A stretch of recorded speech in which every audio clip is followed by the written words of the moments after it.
James 4 does not begin with the devil. It begins with desire. What causes fights and quarrels among you? Not external pressure first, not persecution, not politics. Desire. You desire, but do not have, so you kill. You covet, but you cannot get what you want, so you quarrel and fight. James takes us inward before he points outward. The real conflict often starts in the heart. Unchecked craving, unsubmitted ambition, self-centered longing. So you do not have because you do not ask God. And when you ask, you do not receive because you ask with the wrong motives. Prayer without surrender becomes manipulation. Desire without alignment becomes war. James does not allow us to blame the enemy for what pride produces. He calls it spiritual adultery. Friendship with the world is hostility toward God. This is not about geography. It is about allegiance. You cannot belong to two kingdoms at once. And then comes the turning point of the chapter. But he gives us more grace. Grace interrupts confrontation. God opposes the proud, but shows favor to the humble. Opposes, not ignores, not tolerates, opposes.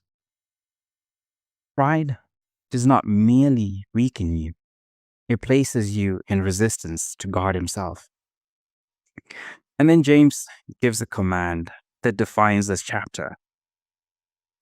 Submit yourselves, then, to God.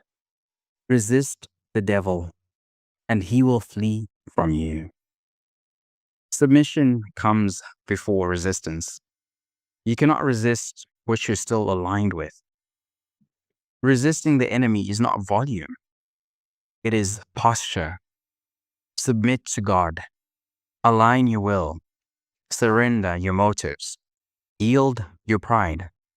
Then resist. Resistance is not emotional outburst. It is refusal. Refusal to entertain the lie. Refusal to entertain envy. Refusal to entertain comparison. Refusal to entertain pride. Come near to God, and he will come near to you. Resistance is relational. You do not stand alone in it. You draw near. Wash your hands, you sinners, and purify your hearts, you double-minded. James is not vague.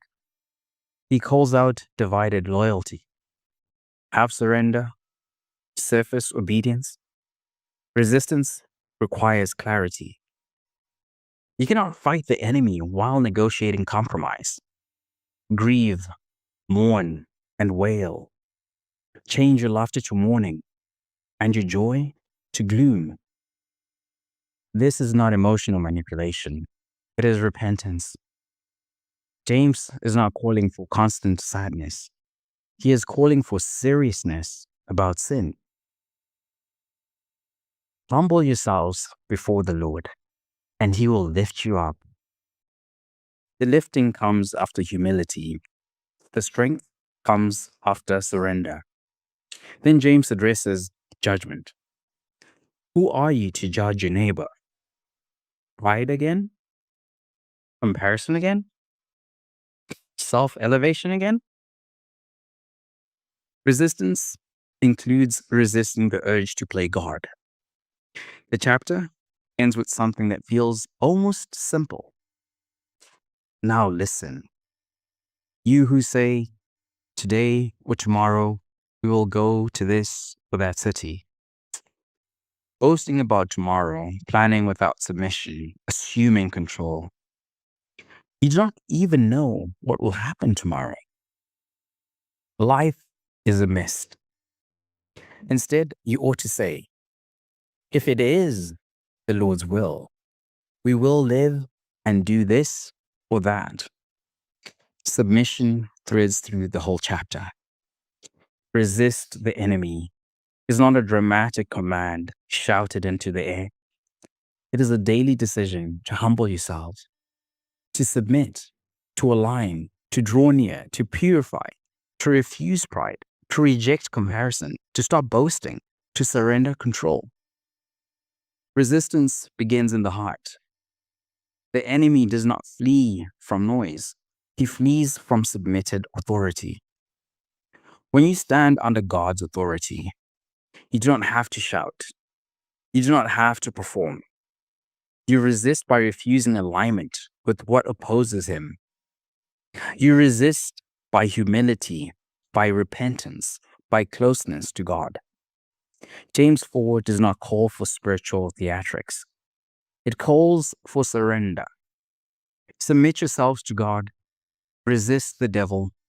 He will flee. Not because you are powerful, but because you are positioned. Draw near, humble yourself, let go of pride, release control, and stand in quiet, submitted confidence. Because the enemy cannot hold ground where humility has already taken root.